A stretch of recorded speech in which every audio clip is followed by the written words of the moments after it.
Hey, Outdoor Nation. Welcome to Hunt Nebraska. I Wonder Wednesdays live event tonight. We're really excited to have you on board. I'm Jeff Rawlinson, Nebraska Game and Parks Commission, in the studio with us. This has been such a big deal. We had to bring the man, the myth, the legend in himself, Luke Meduna from our Wildlife Division. Luke's the big game program manager with the Nebraska Game and Parks Commission. Of course, he's overseeing our big game management: elk, deer, mountain lion, turkey, mountain sheep, turkey, that kind of stuff. And so appreciate you being on the show with us. Yeah, thanks for having me. Oh, absolutely. And well, I don't oversee lions. No, yeah. I don't want that. Mountain sheep. Thanks for bringing that up again. Anyway, but we started this I Wonder Wednesdays a few weeks ago, and this has been really popular because people have a lot of questions. But this is one that people had so many questions on, and not so many, but with handfuls of questions. We thought we'll just bring Luke Meduna and do a show about it. Yeah. And of course, if you've listened to, if you've been on following Hunt Nebraska Facebook page, you'll follow our podcast, Hunt Nebraska podcast. And Luke, we appreciate you being a part of this show tonight because we have a lot to discuss here. But first, big game program manager, elk, mountain sheep, turkey, deer, antelope. Tell us a little bit about the fun that job is. Yeah, I guess my primary responsibility is working with a lot of the harvest data as well as making sure of all of our seasons are lined out correctly, and helping write our big game and our turkey guide, and helping along that. And then I get thrown into everything that goes along with it, research and things like that. So it's hard to describe my job in a single sentence. I think though it's probably that type of job that a ton of folks would like to have, because everybody thinks how cool is that to have be the big game program manager, where you get to kind of be in charge of what is undeniably one of the great passions of many thousands here in the great state of Nebraska. Huge responsibility. So we agree with that. Wild turkey in Nebraska is a big deal. Has been a big deal. We have become, over the last several years, a destination state. We've had a lot of turkeys. Our populations have been doing very, very well in Nebraska over the last 15-year average, 10-15-year average. And but we've made some changes this year, and that's where we started getting a lot of questions over the last few weeks here about some of those changes. And I thought, well, we'll bring you in and just talk about that because it has been pretty liberal in Nebraska when it comes to our turkey seasons, and that's I think still pretty liberal myself. But we've added some changes for 2023. Want to get into some of those changes, and first off, we're going to do a little bit more to monitor the turkey populations. And one of the things we've done in our big game hunting is when you harvest an animal, you check it in so our biologists get data. We're going to do that with turkeys. Right. Yeah. This is our first year. We're going to mandatory harvest reporting, essentially telecheck. Everybody's used to doing that for deer. We're adding turkeys to that list. It'll help us get a lot better harvest data. In the past, we've gotten our harvest data through our postseason survey. It's basically just an internet survey that everybody that's got an email address, they get that sent to them, and we get it ranges 20 to 30% response. We get good data out of it. This will help us get a lot better data pertaining to each permit. So then we can it'll also help us get it a lot quicker. I mean, we can have data harvest results 10 days done after the season instead of waiting 2 months for the results of that survey to come back. So that is just phenomenal. As we all know, wildlife management is science. It takes a lot of science to manage wildlife, and especially in a state, Nebraska, we take it very seriously. We use science, and so I think our hunters, our anglers, are always happy to hear some of that, some of the data, some of what's going on, and to understand that we hire professionals to do the job and to use sound science, and so this will help us do that. This will help us track that and keep our turkey populations as healthy as we can moving into the future. So we're really excited about that. Personal permit limits. All hunters are limited to a maximum of 2 spring turkey permits. That's a big change for some. Yeah, that was a big change. Coming down from 3, we had gone up to 3 in about 2007 or 2009 or so, somewhere in there. About when our turkey populations were peaking, and then now that our turkey populations have declined, they've declined about 45% statewide. So this is part Hold on, say it again. 45% statewide. Yeah. Wow. So Okay. that's what we use a rural mail carrier survey. They do a survey for 3 separate week periods throughout the course of the year, and that's averaged out to be across the state. So bringing down from 3 to 2 permits just reduces the harvest, a little Right. bit of the impact on our herd. We understand that. It makes a lot of sense. Yep. What's causing that population decline?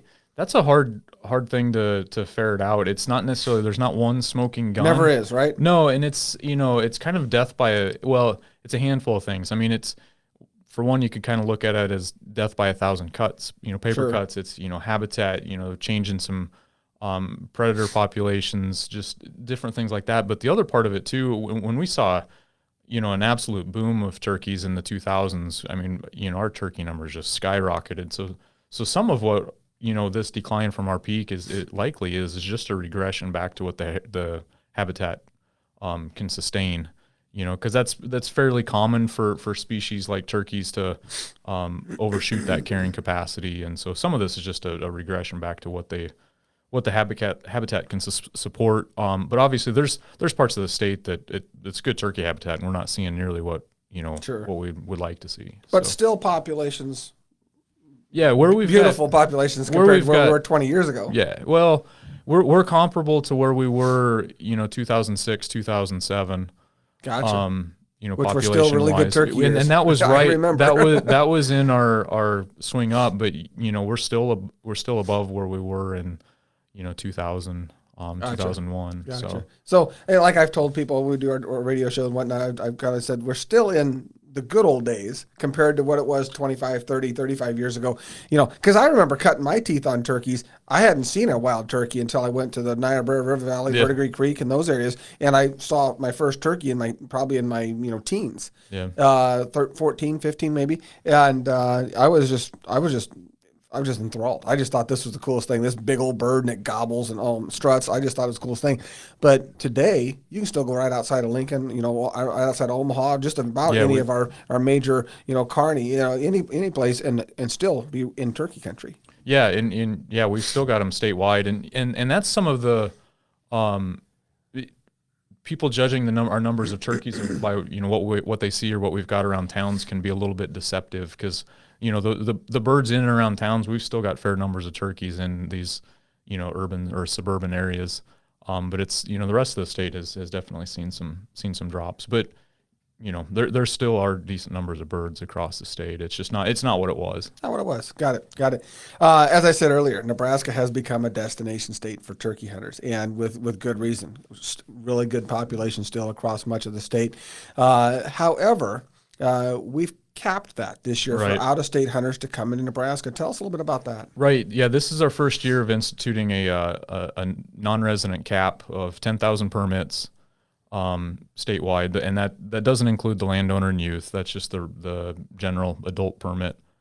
And the reason that we did that is our resident hunters have ebbed and flowed with our turkey populations. I mean, our total number of hunters, or total number of resident hunters right now is about half what it was in 2009. We had 25,000, resident hunters hunting turkeys, 10, 12 years ago. We're down to about 11 or 12,000 now. So that's come down about half. Over that same time frame, our non-resident turkey hunters numbers have doubled. And so it's continued to go up, and we've to get our harvest proportional to where we were, population wise, we felt we needed to take the step of limiting our non-residents because that, they weren't limiting themselves, I guess, is the way we had to take that step. Sure. And so that 10,000 cap already been filled for this year. We're sold out. Sold out the night before the archery opener. Wow. So we're a destination state. Yeah. I looked at it about 5 o'clock, and there's about 120 left or something like that. And so. Wow. Okay, that's impressive. And so that's a big change, and I know a lot of folks from across the country are still kind of dealing with that. Of course, those and so that, like you said, that's kind of just about where we were at anyway. So it shouldn't be too big of an impact to the bulk of our out-of-state hunters. The next one's the big one, and this question here, this is probably where I've gotten the most questions on. So feel free to elaborate, but and that is. We can only harvest one bird per day in the spring season. Yep. Whereas before it didn't matter if you had 3 tags and you wanted to shoot 3 birds on opening day. If you were fortunate enough to do so, that was fine. Now it's one bird per day for the spring season Tell us about that. Yeah, and that's a technique, and it's used by a number. There's 8 or 9 states across the nation that utilize this technique, and it's used to spread out your harvest, so you're not killing 2 birds out of the same spot at the same time. And so and part of that is just with what they found in the research is if you harvest too many of your toms, you can actually set back your nesting, and so you're trying to just moderate some of that tom harvest, so you don't have that major impact to an immediate area. That doesn't mean you can't go back the next morning and shoot that same tom that might have been thrashing your decoy after you knock the first one down, but you still got to make that effort to go out another day, and so it just slows down the harvest. It'll reduce that success a little bit. So that's really all there is to that. It's not overly complicated. It was actually something that one of our commissioners suggested in our discussions about our changes, and so that was we looked into it, and there's a lot of states doing it. So. I was going to say, you said this is a technique used by a lot of states who are trying to slow down their harvest a little bit. You brought up some science, and I'm going to geek out on you a little bit with the science thing because I just biologists love science. The idea that harvesting that bird, harvesting those big mature toms, could maybe set back the breeding a little bit. Explain that a little bit. Of course, this is the breeding season. Most people understand the spring is the breeding season. We're one of the earliest turkey seasons, probably in the Midwest. We're kind of right in there in the Midwest. Right. There's a lot of you get south and east of us, and a lot of them start quite a bit earlier than we are, and that's where they've learned kind of the impact that hunting can have is with those seasons being so early is that yes, we are hunting them during their breeding season, and they, turkeys operate off of this, it's, an exploded lek concept where they're, gobbling all over the place. But typically, like if you kill a dominant tom in an area, what that does is the rest of those toms all have to kind of reorganize and figure out who's chief again. And so what that tends to do is sets back the breeding dates of those hens. And, what they've found and what we've seen in research is that the earlier nests tend to be more successful. And so the earlier in the season that a hen can nest, the more likely that is that nest is to hatch and produce poults. And I appreciate you explaining that one. And I've also read that, and I don't know how much truth there is to this, but when you harvest in the early part of the breeding season, earlier, like we have in March, when you harvest some of those bigger toms, it takes some of those, if we want to call them subordinate toms, for lack of better terms, takes some of the subordinate toms a while to get back into the breeding thing, to establish breeding order or whatnot. Right. And so it just could take a week, 10 days before any breeding might occur again. Is that that's exactly what I was trying to describe. And that's interesting. The recommendation is to start your season, once half of your, or at peak nest initiation. Once you've got half of your nests initiated, then you're pretty well good to go. Gotcha. And fortunately, like with our shotgun opener typically being right around March or April 15th, the other research projects from around the Midwest, show, at least for our latitude, ranging from peak initiation being from about April 10th to April 20th. So we're right in that window. So I don't feel that our shotgun opener is not too early. Not really too early. I mean, we'll see with the research project we got coming up. But. Sure. And the research project you're alluding to, this is something that's occurred in other states, and they've done the similar research, looking to see what our results might look like with our different parameters here in Central America, central part of the United States here, to those results. Right. Okay. Right. Yeah, and we'll take a look and compare and just see where because we've never done any turkey research in the state where we've had hands-on turkeys and collared and looking at nest success and all that. So sure. Oh, this is exciting. This is the kind of stuff that hunters, biologists, and nature lovers all like to hear about, read about, because it is that element of what we didn't understand yesterday. We're catching up on understanding today, and we can use some of that data to certainly enhance our population, our turkey population, but also our hunting experience as well. Yeah, so for sure. So hunters ought to be really excited about this. How long is that study going to last?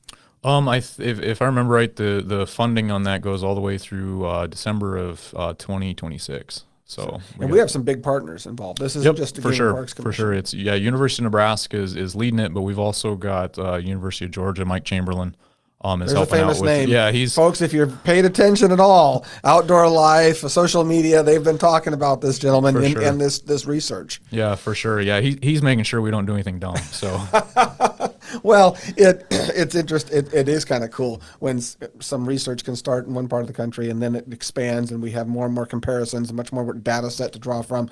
So this is going to be really good because the entire Midwest, if not the entire country, I think is now taking notice as to we want to know more about turkeys. We don't have enough information. Populations across much of the country have declined. Definitely. We're not alone in that. And we've actually fared better than most states. When I've been to a lot of our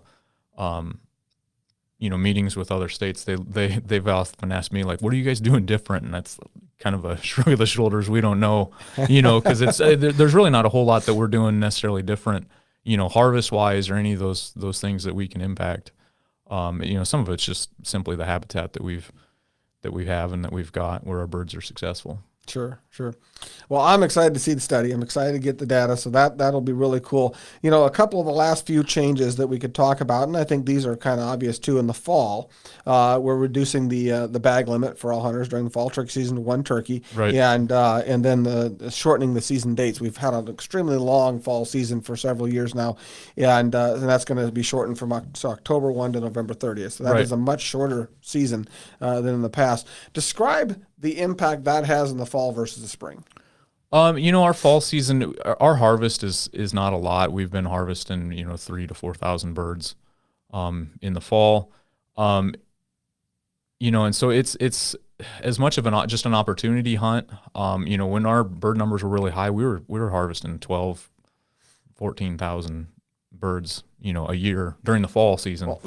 My gosh. And so as our populations have declined, our hunters are just utilizing that season less. And so some of it, a lot of this is just bringing that opportunity down, just taking some of that, as the population has declined, there's just less opportunity to hunt them. And so we need to, set our season accordingly. Gotcha.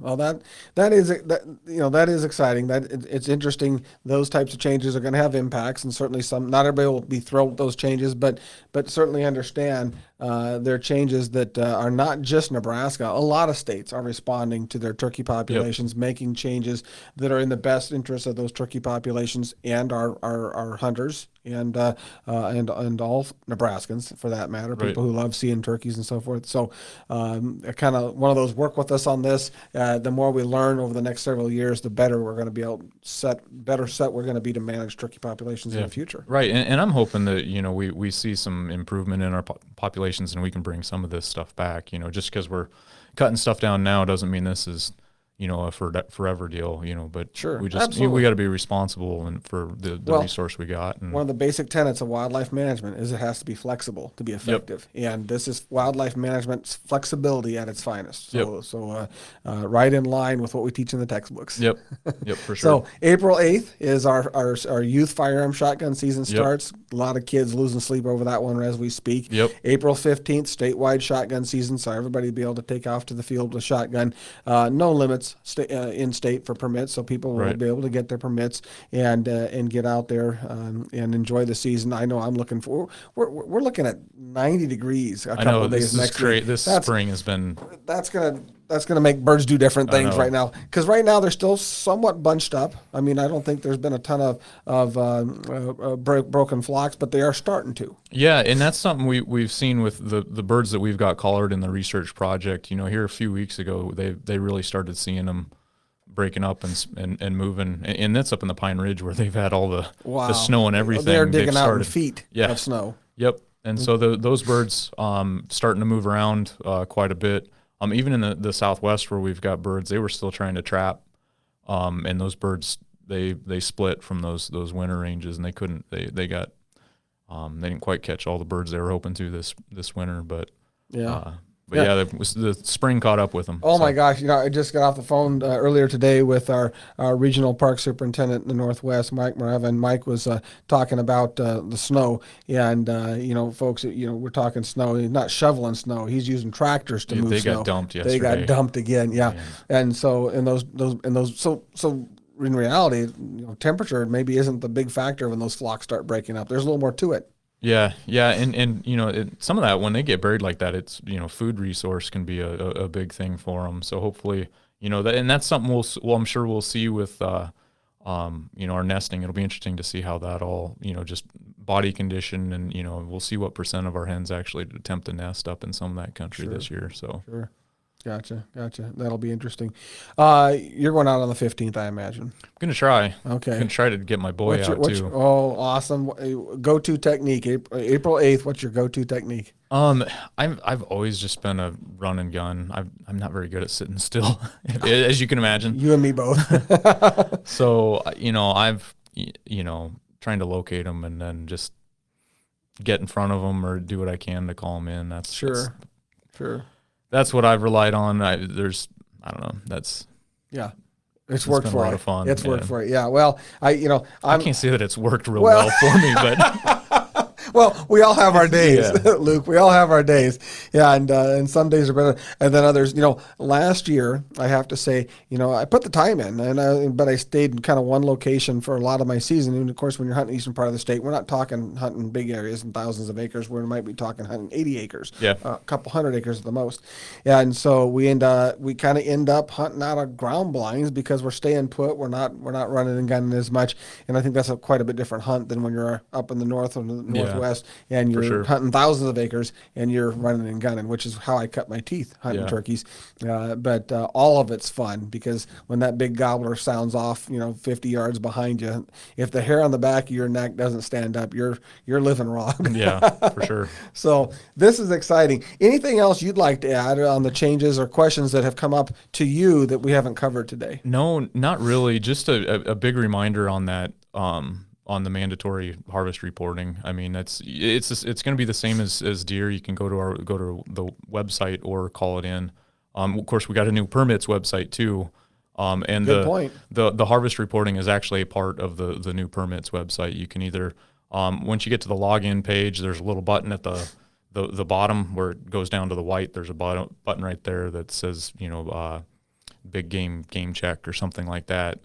Or if you log into your profile, there's a list of things over on the left-hand side that game check is part of that list. Gotcha. So click on that and you can enter it. So it's not just a good idea; it's the law. Right. Check those birds online.